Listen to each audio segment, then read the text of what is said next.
Pourquoi la France est-elle absente du marché du luxe automobile depuis maintenant plus de 60 ans? Des tentatives de création de marques prestigieuses françaises ont bien été menées, mais elles se sont toutes soldées par un échec. Alors, les Français entretiennent en général avec l'automobile une relation assez complexe. Et avec l'automobile de luxe, encore plus. C'est sans doute aussi parce qu'on a, à l'égard de l'argent, un rapport compliqué. C'est difficile d'en parler, c'est difficile de montrer qu'on possède des choses, et en particulier une automobile qui tout à coup devient un signe extérieur de richesse visible. Et par conséquent, elle va attirer plus facilement la critique, elle va être plus souvent stigmatisée, voire jusqu'à la caricature. Un détail, mais un détail qui dit tout. Il faut se souvenir de l'émoi médiatique qu'a constitué une photographie, celle de Dominique Strauss-Kahn, alors en pré-campagne présidentielle. Au malheur, on le photographie à côté d'une Porsche Panamera, qui n'était même pas la sienne. Emballement médiatique considérable. Comment se fait-il qu'un homme politique ose, comme ça, s'afficher devant une automobile de luxe, qui plus est une automobile aussi sportive? On est à l'époque, en plus il y a les radars, bref, un émoi considérable. Il n'y sera mis un terme qu'avec les événements de New York. Il est plus que vraisemblable que si les événements de New York n'avaient pas eu lieu, on en parlerait encore.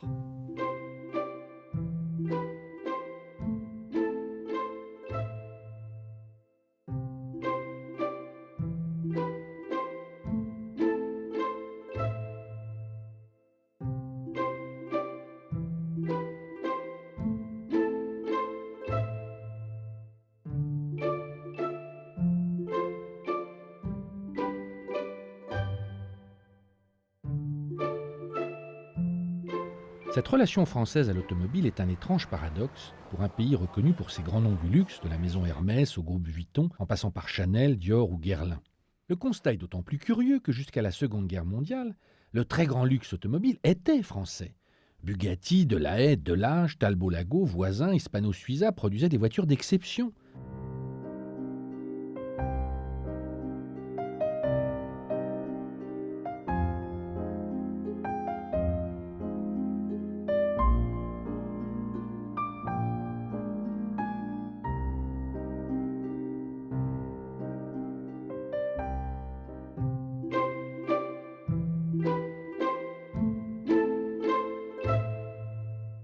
Je suis Serge Bellu, journaliste et historien spécialiste dans l'histoire de la carrosserie et du design.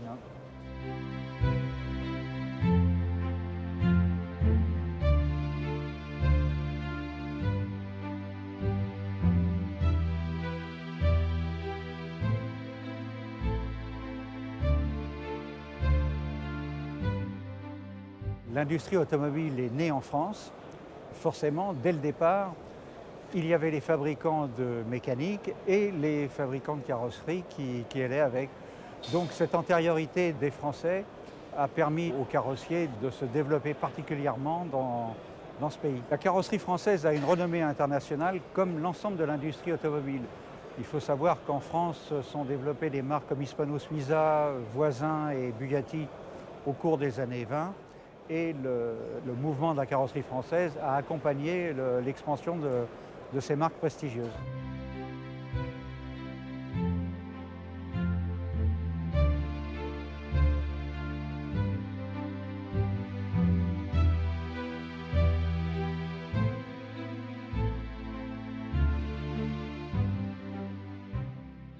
Pourquoi ce savoir-faire de la carrosserie française disparaît-il? Les carrossiers français disparaissent après la guerre parce qu'il y a eu des choix de l'industrie française qui s'est polarisée sur la démocratisation de l'automobile. C'est à cette époque qu'on voit la création de la 2 chevaux, de la 4 chevaux.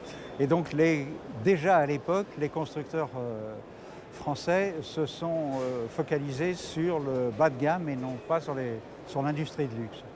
Alors nous sommes ici devant une Delahaye qui a été carrossée par Saoutchik en 1949 et elle est tout à fait symptomatique de l'évolution de la carrosserie française à cette époque. C'est-à-dire que le châssis est grosso modo dérivé d'un châssis d'avant-guerre, ce qui explique les proportions de la voiture. Elle est beaucoup plus haute que ses rivales étrangères. Et donc le carrossier a dû s'adapter à cette mécanique d'origine très ancienne. C'est ce qui explique la différence d'approche des carrossiers français et de leurs homologues italiens qui sont en pleine expansion à la même époque.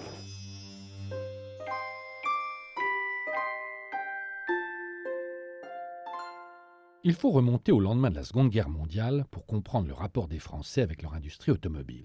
Alors, au lendemain de la guerre, il faut reconstruire très vite le pays. Et on axe une partie du plan de réindustrialisation sur l'automobile. C'est elle qui va créer le lien social, c'est elle qui va permettre au fond à la population française, tout à coup, de se lancer dans la modernité et le progrès. Il y a 22 constructeurs automobiles en France, il y a 28 constructeurs de camions. Il faut absolument réorganiser aussi l'ensemble de ce marché, l'ensemble de cette industrie. Pierre-Marie Ponce, qui travaille justement au ministère de l'Industrie, chargé de la modernisation et du développement du pays, va arbitrairement décider de séparer en trois ce marché, cette industrialisation. À Citroën, qui dans l'esprit est plutôt un constructeur innovant, on se souvient notamment de la traction avant, on décide que Citroën, on va lui affecter le rôle d'être le haut de gamme français. Et à côté de ça, Peugeot et notamment Renault, eux, vont avoir le rôle de construire des voitures de milieu de gamme. Et puis Panhard et Psinka, on les a oubliés, on leur attribue le rôle de construire des voitures bas de gamme. Pour Renault, on va même aller beaucoup plus loin puisque la régie a été nationalisée, son fondateur a été accusé d'être collaborateur, et on va demander à la régie de construire la 4 chevaux, une voiture populaire qui va s'adresser au plus grand nombre, qui va forcément être accessible. Donc on lance à marche forcée la régie Renault, l'ensemble des constructeurs, pour leur dire écoutez, construisez des voitures pour tout le monde. C'est d'autant plus drôle, détail d'importance, que Renault, avant la guerre, construisait une voiture qui s'appelait la 40 chevaux, qui était une voiture très haut de gamme, on l'a tous oublié, mais au fond, Renault construisait des voitures, entre guillemets, de luxe. Le choix de l'État français est un choix particulièrement judicieux. Il faut se souvenir qu'à l'époque, notamment à l'aube des années 50, il y a la coccinelle, qui en Allemagne devient un hit planétaire, on la verra même jusqu'à Hollywood. Il y a en Italie la Fiat 500, qui elle aussi devient une voiture incroyablement populaire. Puis évidemment, il y a la 2 chevaux avec qui on avait demandé d'être une voiture avec un parapluie avec 4 roues et qui peut justement supporter un panier de paysans avec des œufs dedans sans les casser. Elle fera plus que le job. Elle peut le faire. Elle l'a fait. Faut pas oublier que la France de l'après-guerre, c'est une France dans laquelle la moitié de la population vit encore à la campagne. Donc tout à coup, s'offrir une automobile, mais c'est pouvoir, d'un claquement de doigts, partir, quitter son cercle de vie. C'est pour les citadins la possibilité justement d'aller le week-end, comme ça, découvrir une liberté qu'on n'avait jamais connue auparavant. À l'époque, en plus, les voitures coûtent assez peu cher, on l'a dit, elles veulent être absolument accessibles. Et il y a un réveil phénoménal. Dès les premières heures de la matinée, des hommes de toute profession, des représentants de commerce, des fonctionnaires, des médecins, des entrepreneurs, partent à leurs occupations et leur premier geste consiste à prendre la voiture.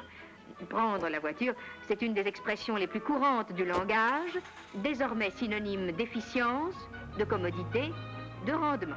Les Français tiennent tellement bien ce rôle, et on l'a dit, il y a la 4 chevaux chez Renault qui devient immédiatement un hit, elle est première des ventes en France, elle est suivie aussi par la Peugeot 203. Alors, de façon anecdotique, la Peugeot 203, Peugeot aime bien ce côté un peu bourgeois, elle devient la voiture favorite, notamment des jeunes cadres et des jeunes professions libérales, les notaires, les avocats, qui alors aussi commencent de nouvelles carrières après la guerre, et qui, eux, pour se démarquer tout à coup, prennent une Peugeot 203. Mais entendons-nous bien, c'est quand même des voitures populaires, moyenne gamme, assez agréables.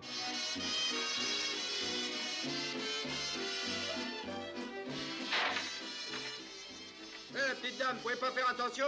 Oh, c'est malin, ça m'apprendra à te laisser le volant. Tu crois que c'est par maladresse?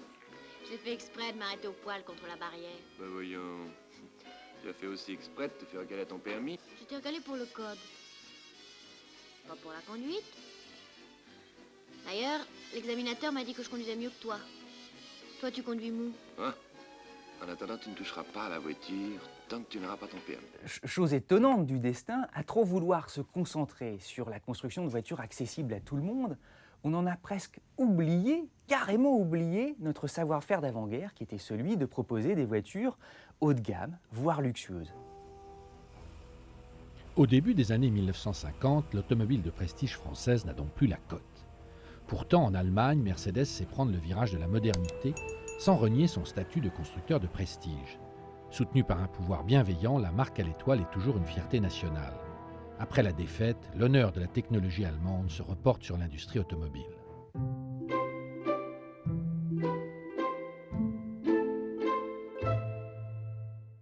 En France, sous la devise liberté, égalité, fraternité, il ne fait pas bon rouler dans des autos trop connotés socialement. Cette différence culturelle va s'accentuer au fil du temps et explique en partie les mésaventures du haut de gamme français. Heureusement, il y a l'exception DS. Voici le visage des rues de l'après-guerre. Sobre, par force et par économie. Et tout à coup, en 1955, c'est le choc. Un nouveau bond dans le modernisme. La sortie de la DS Citroën, toujours dessinée par Bertoni comme la traction avant. On en parlait, on l'attendait depuis 5 ans, et pourtant, à sa sortie, elle surprend. La Citroën DS en 55, c'est un emballement considérable. On n'avait jamais vu une automobile comme ça. Mais la DS, sans doute beaucoup d'entre nous la voient comme une voiture de luxe.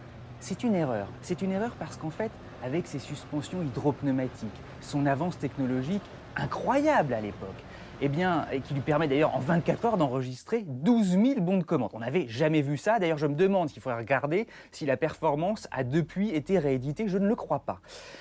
Cette voiture, elle avait surtout des valeurs qui étaient non pas luxueuses, mais tellement novatrices, tellement inédites, tellement pleines de panache, que tout le monde pouvait se retrouver dans ces valeurs-là.